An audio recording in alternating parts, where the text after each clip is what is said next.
Hi സുഹൃത്തുക്കളെ, നമ്മൾ എല്ലാവരും തന്നെ ഫ്ലിപ്കാർട്ടൊക്കെ യൂസ് ചെയ്യുന്നതാണ്. ഫ്ലിപ്കാർട്ടിൽ നിന്ന് സാധനങ്ങളൊക്കെ മേടിക്കുന്നത്. അപ്പം ഈ കഴിഞ്ഞ വർഷം എത്ര രൂപയുടെ സാധനം മേടിച്ചു എന്ന് നമുക്ക് പലരിലും സംശയം ഉണ്ടാകാം. അപ്പം നമുക്ക് ഈസിലി എങ്ങനെ കാൽക്കുലേറ്റ് ചെയ്യാം, അതാണ് 2019 മുതൽ 2021 വരെയുള്ള ഞാൻ ഫ്ലിപ്കാർട്ടിലൂടെ മേടിച്ച സാധനങ്ങളുടെ ഡെലിവേർഡ് ആയിട്ടുള്ള സാധനങ്ങളുടെ ഒരു കണക്കെടുപ്പാണ് ഞാൻ നോക്കാൻ ഉദ്ദേശിക്കുന്നത്. നമ്മൾ എഡ്ജ് ബ്രൗസർ യൂസ് ചെയ്യുന്നവരാണെങ്കിൽ ഈസിലി നമുക്ക് വെബ് സെലക്ട് എന്ന് പറഞ്ഞൊരു ഓപ്ഷൻ അതിലുണ്ടാവും. ഇത് ഉപയോഗിച്ചിട്ടാണ് ഞാനത് ചെയ്യാൻ പോകുന്നത്, കാൽക്കുലേറ്റ് ചെയ്യാൻ പോകുന്നത്. ജസ്റ്റ് വെബ് സെലക്ട് ചെയ്യുക, റൈറ്റ് ബട്ടൺ നോക്കി വെബ് സെലക്ട് ചെയ്യുക. അതിനുശേഷം നമുക്ക് വേണ്ട പോർഷൻസ് ഇങ്ങനെ സ്ക്രോൾ ചെയ്ത് സെലക്ട് ചെയ്ത് എടുക്കുക. ഓക്കെ, എന്നിട്ട് കോപ്പി കൊടുക്കുക. അതിനുശേഷം നിങ്ങളുടെ ഒരു എക്സൽ എടുക്കുക, എക്സലിലേക്ക് പേസ്റ്റ് ചെയ്യുക.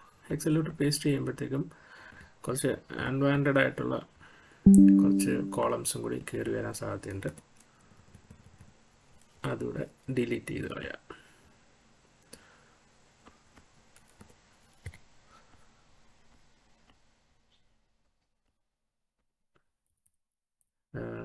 കോയിൻസ് വെച്ച് പർച്ചേസ് ചെയ്ത് കഴിഞ്ഞാൽ +25, അതാണ് ഞാൻ ആ കോയിൻസ് അങ്ങ് റിമൂവ് ചെയ്തു.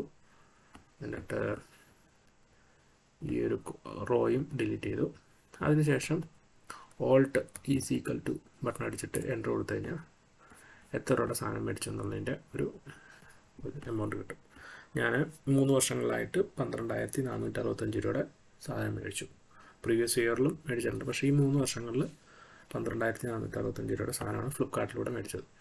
ഇതിലിപ്പം നമ്മളവിടുന്ന് കോപ്പി ചെയ്തുകൊണ്ട് വന്നതുകൊണ്ട് തന്നെ ഇതിലൊരു ഹൈപ്പർ ലിങ്ക് ഉണ്ടാവും. അത് ക്ലിക്ക് ചെയ്ത് കഴിഞ്ഞാൽ വീണ്ടും അതിലേക്ക് ആ ഒരു ഓർഡറിലേക്ക് പോകാനുള്ള സാധ്യത ഉണ്ട്. ഓക്കെ, അത് ഒഴിവാക്കാനായിട്ട് നമുക്ക് നോട്ട് പാഡ് എടുക്കുക. നോട്ട് പാഡിലോട്ട് ജസ്റ്റ് പേസ്റ്റ് ചെയ്യുക. അപ്പോഴത്തേക്കും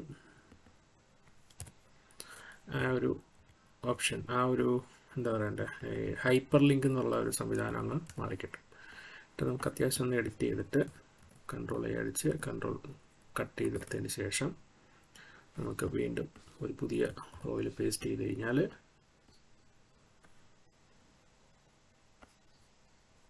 ഹൈപ്പർ ലിങ്ക് പോകുന്നതാണ്. ഇതിലിപ്പോൾ ഹൈപ്പർ ലിങ്ക് ഇല്ല, പക്ഷേ ഈ നീല കളർ വന്നത് എന്തുകൊണ്ടാണെന്ന് വെച്ച് കഴിഞ്ഞാൽ പ്രീവിയസ് ഇരുന്ന ഒരു ആ സ്റ്റൈൽ അതിനകത്ത് കിടപ്പുണ്ട്. ഇപ്പം നമ്മൾ സെയിം വേറൊരു കോളത്തിലോട്ട് പേസ്റ്റ് ചെയ്യുകയാണെങ്കിൽ ബ്ലാക്ക് ആയിട്ട് വരും. അപ്പോൾ നമുക്ക് വോൾട്ട് = കൊടുത്തു കഴിഞ്ഞാൽ എല്ലാത്തിൻ്റെയും സമ്മ് കിട്ടും, 12,465 രൂപ. ഇങ്ങനെയാണ് നമുക്ക് ഈസിലി ഒരു വാല്യൂസ് മാത്രം സെലക്ട് ചെയ്ത് എടുക്കാൻ പറ്റുന്ന ഒരു ഓപ്ഷനാണ് വെബ് സെലക്ട്. എഡ്ജ് ബ്രൗസറിലാണ്, വിൻഡോസ് 10, വിൻഡോസ് 11 ഒക്കെ യൂസ് ചെയ്യുന്നവർക്ക് എഡ്ജ് ബ്രൗസർ ഉണ്ടാവും. ഈ എഡ്ജ് ബ്രൗസറിൻ്റെ ഒരു പ്രത്യേകതയാണ് വെബ് സെലക്ട് എന്നുള്ളത്. ഓക്കെ, നിങ്ങളും ട്രൈ ചെയ്യുക. നിങ്ങൾക്കും ഇതുപോലെ ആവശ്യം വരുമ്പം ഇത് യൂസ് ചെയ്യുക. Thank you for watching.